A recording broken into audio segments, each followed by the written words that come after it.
নমস্কার, বাংলা ভাষা চর্চা চ্যানেলে আপনাদেরকে স্বাগত। ন্যাশনাল অ্যাচিভমেন্ট সার্ভে অর্থাৎ ন্যাস এর এমসিকিউ অ্যাডাপ্টেশন টাস্কের অষ্টম শ্রেণীর বাংলা বিষয়ের প্রশ্নোত্তর আলোচনা করছি। আসুন আমরা 1 নম্বর ভাগে চলে যাই।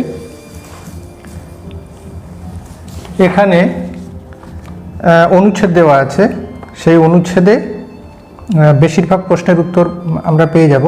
একটা দুটো প্রশ্ন আমাদের একটু বাইরে বেরিয়ে খুঁজতে হবে। তো প্রথম যে প্রশ্ন দেওয়া আছে এটা একেবারেই তথ্য বা জ্ঞানমূলক।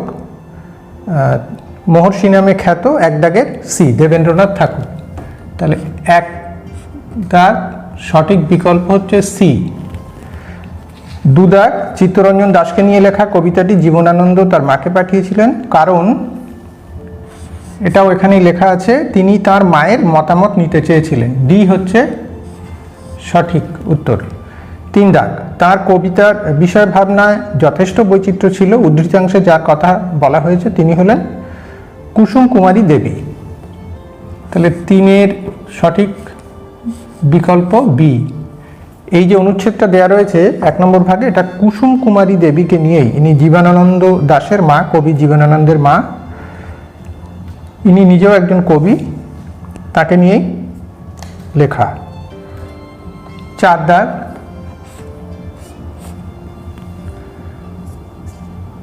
কাব্যবোধ অনুরূপ সমাসবদ্ধ পদের উদাহরণ হলো।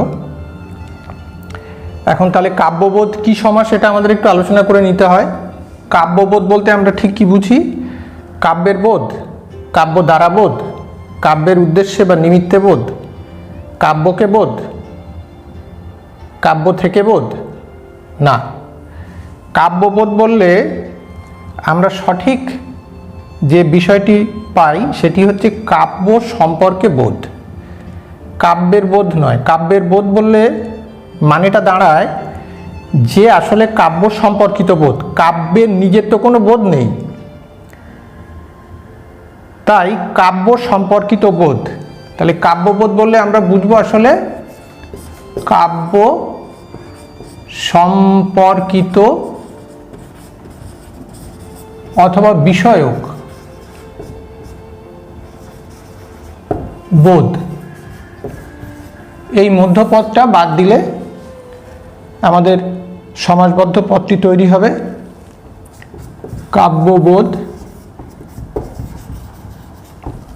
এটি হচ্ছে মধ্যপদলোপী কর্মধারয় সমাস। তো এইবার যেগুলো আছে সেগুলো আমরা দেখে নিই যে এদের মধ্যে কোনটি মধ্যপদলোপী কর্মধারয় সমাস, সেটিকেই আমরা বেছে নেব। সুপরামর্শ, সু যে পরামর্শ সাধারণ কর্মধারয় সমাস, সুতরাং এটি হলো না। বনচ্ছায়া, বনের ছায়া, এটি হলো না সম্বন্ধ তৎপুরুষ। স্নেহ মমতা, স্নেহ ও মমতা দ্বন্দ্ব সমাস, এটিও হলো না। বাকি রইল শ্রদ্ধাঞ্জলি। তাহলে শ্রদ্ধা, শ্রদ্ধা অঞ্জলি মানে কি? দুটো হাতের মধ্যে যে জায়গাটা আছে তাকে আমরা বলি অঞ্জলি।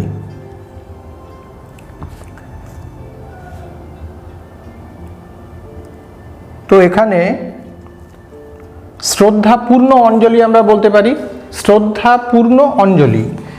এই শ্রদ্ধাপূর্ণ অঞ্জলিটাই হচ্ছে মধ্যপদলোপী কর্মধারয় সমাস। সুতরাং আমরা শ্রদ্ধাঞ্জলিতেই উত্তরটা রাখব, অর্থাৎ 4-এর ডি।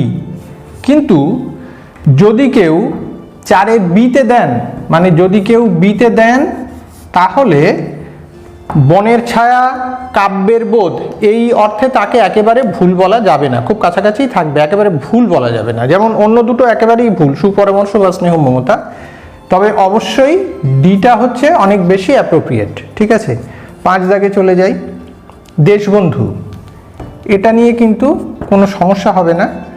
এটি যে সমাসের উদাহরণ, দ্বন্দ্ব তো নয়, অব্যয়ীভাব নয়, কর্মধারয় সমাসও নয়। দেশবন্ধুর ব্যাস বাক্য কী হবে আগে সেটা নির্ণয় করলেই আমাদের সমাস নির্ণয় সহজ হয়ে যাবে। দেশবন্ধু মানে হচ্ছে দেশের বন্ধু, তাহলে দেশের বন্ধু তৎপুরুষ সমাসই হবে দেশবন্ধু। সুতরাং ডি হচ্ছে রাইট অ্যান্সার। এবার আমরা ভাগ 2-এ চলে যাব।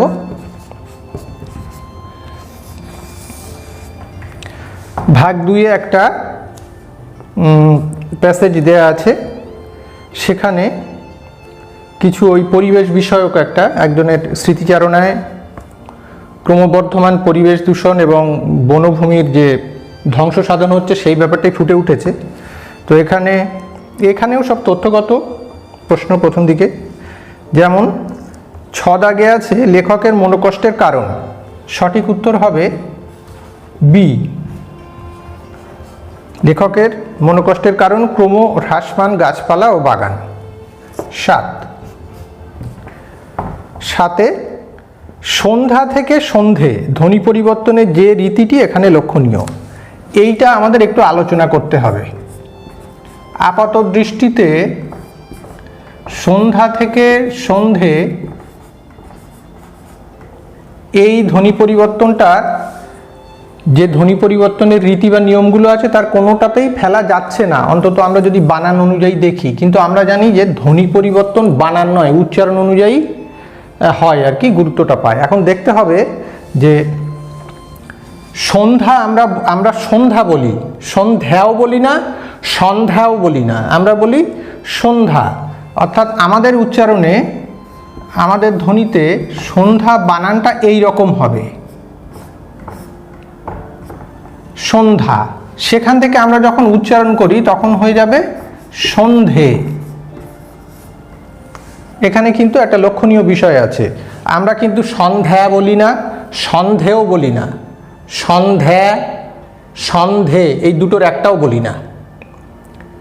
শুদ্ধভাবে বললে আমরা বলি সন্ধ্যা।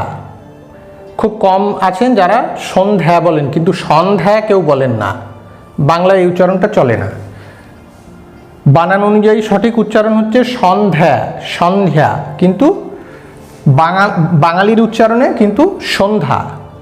তো সন্ধ্যা থেকে আরও ভালো করে বললে হতো এটা দন্তস্ব না তালব্যস্ব, কারণ আমরা কেউ সন্ধ্যাও বলি না, আমরা বলি সন্ধ্যা। তা সেটাই আমি আর যাচ্ছি না, আরও বেশি জটিল হয়ে যাবে।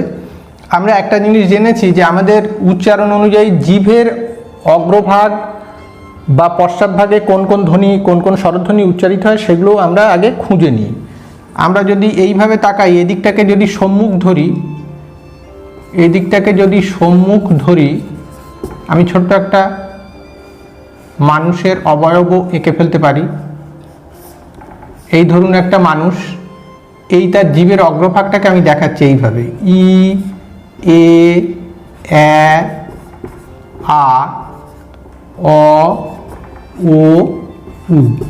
এই যে একটা কাঠ দেখতে পাচ্ছেন, এতটা জিভ কারোর বেরোয় না, মুখের মধ্যে সামান্য একটু হয়, অতটুকু ছবিতে সেই ছোট্ট কাঠটুকু দেখানো সম্ভব নয়, ওই জন্য ইচ্ছে করি একটু বড় করে দেখালাম। তো আরও বিস্তৃত করে দেখালে এইরকম হয়।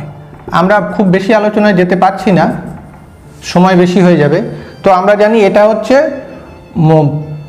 একেবারে সামনের দিকে আছে এবং উচ্চ আছে, ঠিক আছে? তাহলে এটা সম্মুখ উচ্চ, এটা পশ্চাৎ উচ্চ। এটা হচ্ছে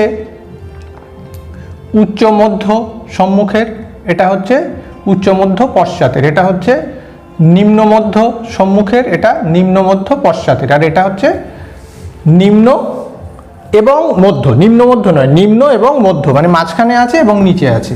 তো আমাদের এখানে দেখতে হবে এইখানে যে দুটো ক্রমিক স্বরধ্বনি কি কি ছিল সন্ধ্যায়, ও, আ। এখানে উচ্চারণ হচ্ছে কি ও, এ। এবার ও থেকে আয়ের দূরত্ব কত? এই হচ্ছে ও, ও থেকে আয়ের দূরত্ব এইটা। সেখান থেকে ও থেকে এতে চলে যাচ্ছে।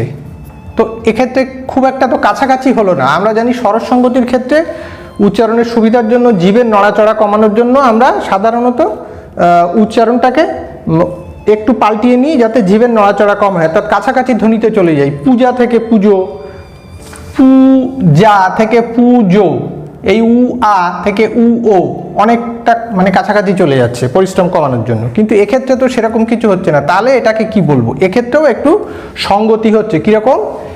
এই যে ও ধ্বনিটা, এটা যেমন উচ্চমধ্য, এই এ ধ্বনিটাও উচ্চমধ্য, তাই সন্ধ্যা এটা উচ্চারণ করার থেকে সন্ধে উচ্চারণ করা সহজতর, এটা নিজেরা উচ্চারণ করলেই বোঝা যাবে।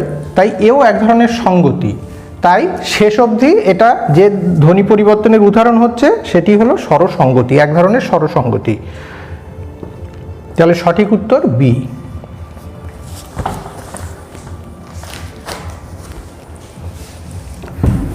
এগুলো এবার মুছে দিই।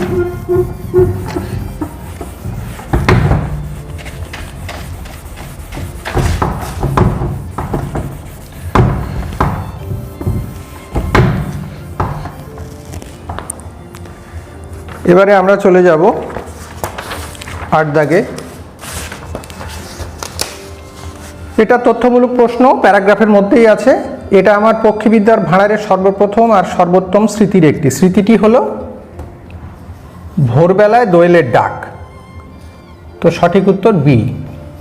এটা বোঝার কিছু নেই, ওখানে তথ্যটা দেয়া আছে, পড়ে নিলেই হবে। রচনা 9 দাগ হচ্ছে রচনাটিতে যে স্থানটি প্রসঙ্গ রয়েছে, একটা স্থানের প্রসঙ্গ এখানে আছে, সেটা ওই প্যাসেজেই লেখা আছে, সেটা হচ্ছে চেম্বুর, অর্থাৎ সি হচ্ছে সঠিক উত্তর। এটাও জ্ঞানমূলক প্রশ্ন। চোখের মণি কথাটির বিশেষত্ব। চোখের মণি হচ্ছে একটি বাগধারা। চোখের মণি বলতে আমরা প্রিয় বুঝি, তাই এখানে সঠিক উত্তর ডি। এরপর ভাগ 3।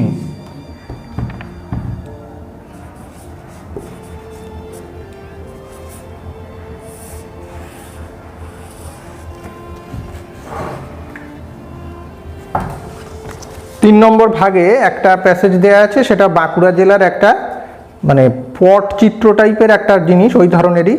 দশাবতার তাস, ঘর সাজানোর জিনিস বলা যায়, এই ধরনের জিনিস তৈরির এই শিল্পের কথাই বলা হয়েছে। তো 11 দাগের প্রশ্ন, এগুলো সব জ্ঞানমূলক। 11 দাগের প্রশ্ন হচ্ছে যে দশাবতার তাস তৈরি হয় একমাত্র, উত্তর হচ্ছে ডি, বিষ্ণুপুরে। বাঁকুড়ার সদর বিষ্ণুপুরে তৈরি হয়। 12 দাগ হচ্ছে দশাবতার তাসে মোট তাসের সংখ্যা, ওই প্যাসেজেই লেখা আছে 120টি, অর্থাৎ ডি হচ্ছে সঠিক উত্তর। 13 হচ্ছে দশাবতার তাস তৈরির মূল উপাদানটি হলো, মূল উপাদানটি ওখানেই লেখা আছে, সেটি হচ্ছে কাপড়, এখানেও ডি। 14 বিষ্ণুর 10 অবতারে যার নাম নেই। 10 অবতার আমরা জানি কারা কারা, সেখানে দশরথ বলে কেউ নেই, কিন্তু এদের 10 অবতার তাসে দশরথ থাকে, তাই এটাই হচ্ছে সঠিক উত্তর সি। 15 দাগ নৃসিংহ শব্দের ব্যাসবাক্যটি হবে, এটা নিয়ে একটু আমাদের বলতে হবে যে এখানে কিন্তু ঠিকভাবে ব্যাসবাক্যটা দেওয়া নেই, সেটা আমি আলোচনা করেই বলে দিতে পারি। নৃসিংহ অর্থাৎ নৃসিংহের ন্যায়, এটা আমি একটুখানি নোট করে রেখেছি। প্রকৃত ব্যাসবাক্য হবে নৃসিংহের ন্যায়, অর্থাৎ এটা হচ্ছে উপমিত কর্মধারয় সমাস। এখানে সেই ব্যাসবাক্যটা দেওয়া নেই, এখানে ব্যাসবাক্য নয়, শব্দটির অর্থ দেওয়া আছে, অর্থ হিসেবে নরশ্রেষ্ঠ যিনি, এইটা দেওয়া আছে। কারণ সিংহ শব্দের একটা অর্থ শ্রেষ্ঠ, সেই অর্থেই নরশ্রেষ্ঠ যিনি, কিন্তু এটি কিন্তু ব্যাসবাক্য নয়। যাই হোক, আমরা এখানে ওই অর্থটাকেই নিয়ে নিলাম, তাই ডিটাকে আমরা দেখে নিচ্ছি। আবারও বলছি, এখানে কিন্তু ব্যাসবাক্যটা দেওয়া নেই, নৃসিংহের একটি ব্যাসবাক্য এখানে দেওয়া নেই, কিন্তু অর্থ হিসেবে ওই ডি এর নরশ্রেষ্ঠ যিনি, ওটাকেই ঠিক হিসেবে, তাই আমরা ডিটাকে বেছে নিলাম। এরপরে ভাগ 4। ভাগ 4-এ যুগসন্ধির কবি ঈশ্বরগুপ্ত সম্পর্কিত একটি অনুচ্ছেদ আছে এবং সেই অনুযায়ী প্রশ্ন রয়েছে 16। ঈশ্বরগুপ্তের মাতৃবিয়োগ হয়, এটা একেবারেই তথ্যমূলক প্রশ্ন, বোঝার কিচ্ছু নেই, ওখানেই লেখা আছে 1822 খ্রিস্টাব্দে। একটুখানি যোগটোগ করে নিলেই পাওয়া যাবে আর কি। বি হচ্ছে সঠিক উত্তর। পরের প্রশ্ন, কবি প্রসিদ্ধি শব্দের অর্থ কি? অবশ্যই কবি হিসেবে খ্যাতি, প্রসিদ্ধি মানে খ্যাতি। 18 হচ্ছে যে বাংলা সাপ্তাহিক পত্রিকাটি পরে দৈনিক রূপে প্রকাশিত হয় তার নাম সংবাদ প্রভাকর। সংবাদ প্রভাকর, বি হচ্ছে সঠিক উত্তর। 19 হচ্ছে পাষণ্ড পীড়ন পত্রিকা প্রকাশের উদ্দেশ্য ছিল সি রসরাজ পত্রিকার সঙ্গে কবিতা যুদ্ধে অবতীর্ণ হওয়া। 20 অমনোযোগী শব্দের ব্যাটবাক্যটি হবে নয় মনোযোগী, না তৎপুরুষ সমাস। অমনোযোগী মানে নয় মনোযোগী, অর্থাৎ না তৎপুরুষ সমাস বা ন তৎপুরুষ সমাস। এবার আমরা 5 নম্বর ভাগে চলে যাব। এখানেও অনুচ্ছেদ দেওয়া আছে। এখানে ওই বাংলার মাটি বাংলার জল এই কবিতার মতো মানে কথা নিয়েই আর কি বলা হয়েছে যে এই কবিতাটা মানুষের মনে কতটা অনুপ্রেরণা তৈরি করে সেই অনুযায়ী সব প্রশ্ন। 21 দাগ।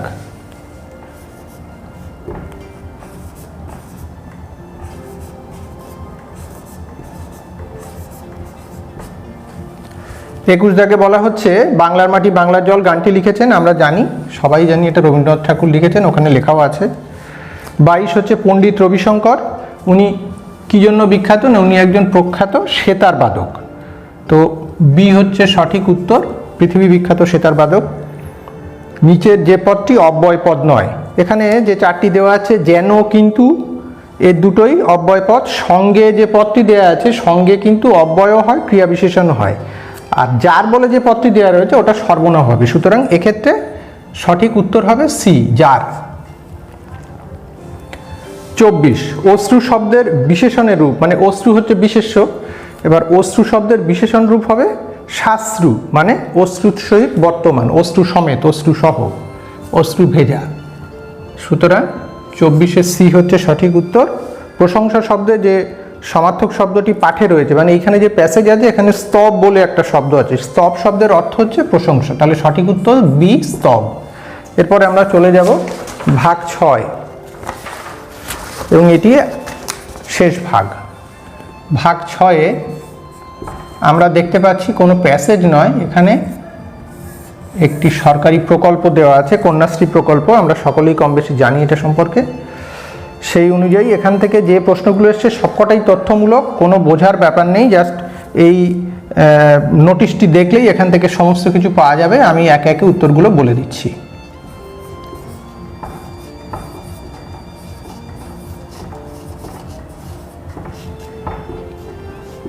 26-এ বলছে কন্যাশ্রী প্রকল্পে যা দেওয়া হয়, সঠিক উত্তর বি আর্থিক সহায়তা। কন্যাশ্রী প্রকল্পে প্রাপকের সর্বনিম্ন বয়স হতে হবে সি 13 বৎসর। কন্যাশ্রী পাওয়ার জন্য নিচের যে শর্তটি পূরণ করা আবশ্যক, এখানেও সি অপশানটা সঠিক উত্তর, সরকার স্বীকৃত কোনো শিক্ষা প্রতিষ্ঠানে পড়তে হবে। 29 কন্যাশ্রী প্রকল্পে 18 থেকে 19 বছর বয়সী পাঠরতা মেয়েদের এককালীন অনুদান দেওয়া হয় বি 25,000 টাকা। কন্যাশ্রী প্রকল্পের আবেদনপত্র পাওয়া যায় ডি নিজ নিজ শিক্ষা প্রতিষ্ঠানের জন্য কোথাও যেতে হয় না, প্রত্যেকেই নিজের নিজের শিক্ষা প্রতিষ্ঠানে পেয়ে যায়। আমাদের আজকের 8ম শ্রেণীর MCQ অ্যাডাপ্টেশন টাস্ক এখানেই সমাপ্ত। চ্যানেলটি যদি ভালো লাগে বাংলা ভাষা চর্চা সাবস্ক্রাইব করবেন, শেয়ার করবেন, ভালো থাকবেন। ধন্যবাদ, নমস্কার।